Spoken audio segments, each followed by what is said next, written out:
All right, so let's start this off with the usual, the low, the high, and active kindness, shall we? All right, so what was my low yesterday? Um, hmm. I guess my low is that throughout the course of the day, I developed like this cold sore right here, and like I just like wish I didn't. Like it started off as like these like tiny little like miniature like zits or pimples or something, and then it just like became a cold sore overnight. And I'm wearing chapstick right now, but it's still kind of wow. My eyes are like really itchy right now. Holy cow! I have like no idea why they're itchy. Uh, right. Let's clean it up for a second.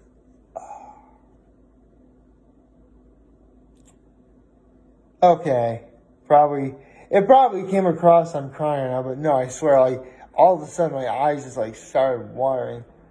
Maybe because I probably prepped a few vegetables earlier, particularly peppers and onions. And like now it's starting to take effect. Right, so the cold sore is my low for yesterday. My high for yesterday is my apartment actually had inspection. And, I passed. That's pretty good. Um, yeah, that was pretty, no problem there. And, let's see, what was my act of kindness? Uh, well, I guess my act of kindness is, cause, I mean, my apartment passed, like, just throughout the course of the day yesterday. My, smoke alarm, my smoke alarm needed to be, had, new batteries in it. And, the filter that you have for, like, cause we have central air here. I think we have central air. But, the filter for, the air conditioning, it needed to be replaced. And I offered is there anything you want me to help you with or anything? And they're like, no, it's fine. So, again, if you can't actually literally perform an act of kindness, at least try and say you did something kind. Because, I mean, worst case scenario, you're just simply not able to do it, or when you ask, they just simply don't need your help. But, the point is that you should at least try. So that's what I do. I try, I guess. So, okay. Of the acts that moved on, I was kind of, not expecting the ending. So, good morning and happy Thursday, everybody. Now, I said there was something I was going to be talking about, but I'll be into that after I talk a little bit about, the results of last night's America's Got Talent. Although, I do have to say, for starters, it was great seeing, it was just really great seeing Darcy Lynn again. It really was. I mean, I'm really glad she's, doing well. I mean, pretty obvious for the most part. Anyone who's ever won America's Got Talent has never just straight up, let it go to their heads. They've actually took the humbling success of winning the show and actually, moving forward with it in a way that's not, toxic, It's actually a good message for, young people to learn. Yes, it is very possible to, start from nearly nothing and have so much and still maintain that level of personality. I mean, yes, sometimes in the movies it is played up, and sometimes in real life that's exactly what happens, what can I say? Money and power make people lose sight of who they really are. And it is a little bit disheartening, I'm not gonna lie. I mean, again, when you see it like a movie, it's particularly soul-crushing a little bit. I think, the greatest example of that in a movie has got to be, Citizen Kane or something. I guess, then again, you could just be like Forrest Gump inherent, like, just have, like, an incredible amount of wealth and, like, have no idea what to do with it. So, you know what? I'm just going to mow the grass for free. Yeah, that's what I would do if I... Actually, I mean, it's pretty obvious. You guys have seen me long enough. I know that should I ever become famous doing this or whatever, I would never just let it all go to my head. I mean, don't get me wrong. I would share the experiences with you all. I would share my feelings of how excited, like, those experiences were. Absolutely. And, you know, I would try and do it in a way that's, you know, humbling and kind of quiet. You know, that's really good. Oh, right. I should talk about America's Got Talent, shouldn't I? So it was also really fun seeing Howie give us a tour of the studio. That was pretty cool. So, pretty obvious. I knew that if they were like a female singer or a choir, they were going to go move on. So, Danilia, Tulashova, and Voices of Our City Choir, yeah, I knew right away that they were going to move forward. Bad Salsa, I mean, come on. I said yesterday they were bad, and bad is good. And it was definitely good enough to move forward. Where'd you go? And I was very nervous about the Spyros Bros. I like those guys. They're kind of like one of my dark horses in this.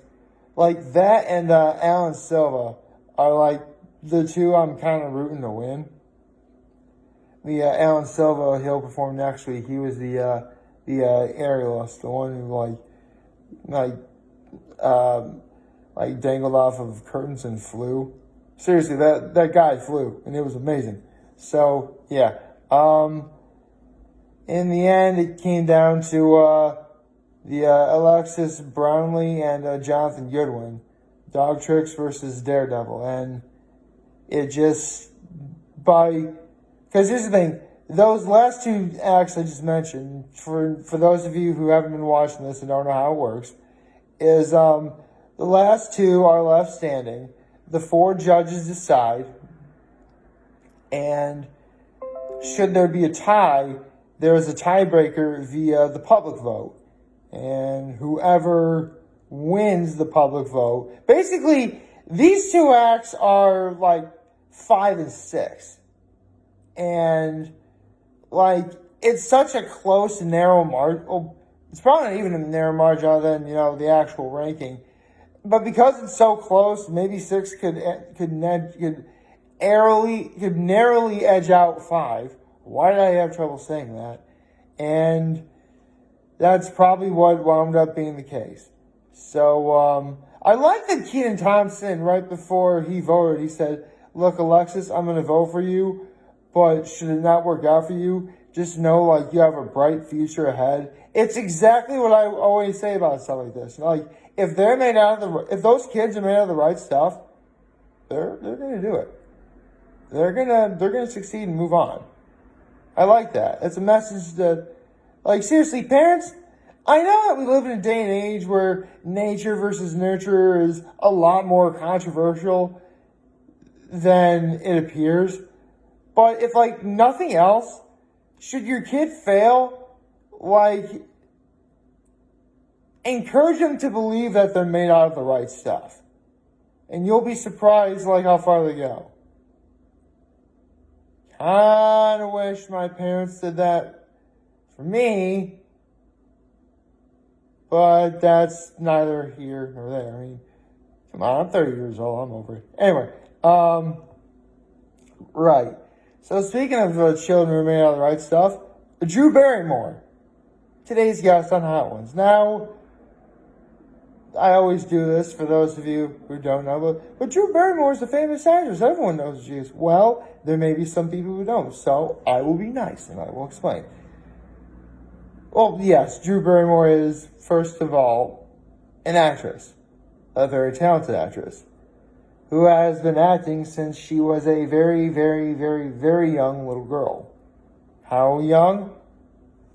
Her first major movie role, first it was Altered States, but a lot of people know her first major role as Gertie, the little girl from E.T. the Extraterrestrial. Oh yeah, that was her. Yeah, AGT phone home. Yeah, that's who she is. And over the years, as she got older, she started being in other movies like Stephen King's Cat's Eye, Wayne's World 2, Boys on the Side, a couple of Adam Sandler movies.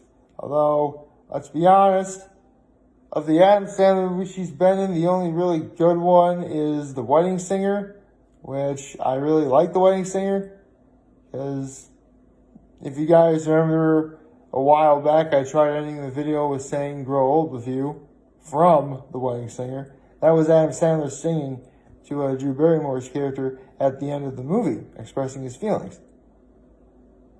Seriously, Wedding Singer's got a really good soundtrack, if nothing else. So, yeah, you can sort of, you can figure for that. Donnie Darko, Fever Pitch, Whip It, she was at the producer, she's also been like a producer of movies too, as well as like an executive producer. So, needless to say, all throughout her life, she's done a lot of stuff.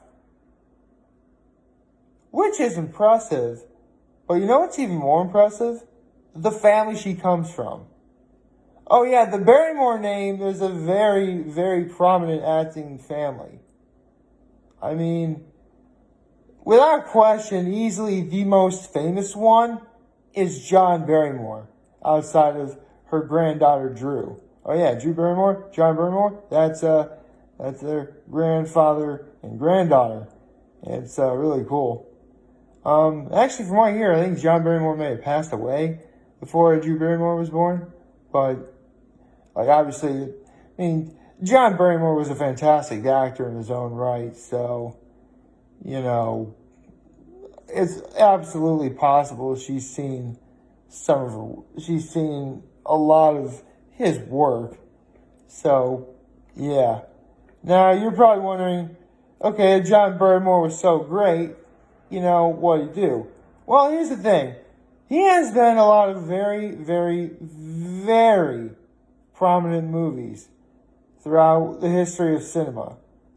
Unfortunately, a lot of these movies are, they're too old for many people to have seen. Or maybe even heard of. But good. But it's a good thing that's why I'm here. He's in Grand Hotel. He was in a Midnight. He was in, unfortunately, a lot of the movies he was in were pretty early. Seriously, I'm looking at, his Rotten Tomatoes page right now. The last movie I think he was in was way back in 1976 and called That's Entertainment Part 2, which I think is a documentary. But for my money, outside of the Grand Hotel, the most important, the greatest role that John Barrymore ever did was that of the titular character of Dr. Jekyll and Mr. Hyde. Now, yes, everyone's heard of that story, but a lot of people don't really know as to, actually, let me just look one thing up for a second, because I really want to make sure I do this right. Hold on.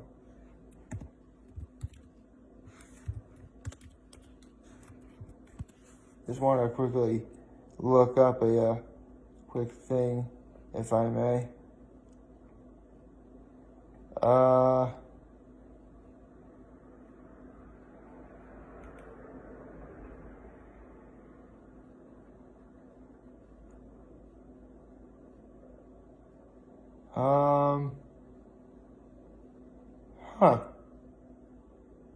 That's odd.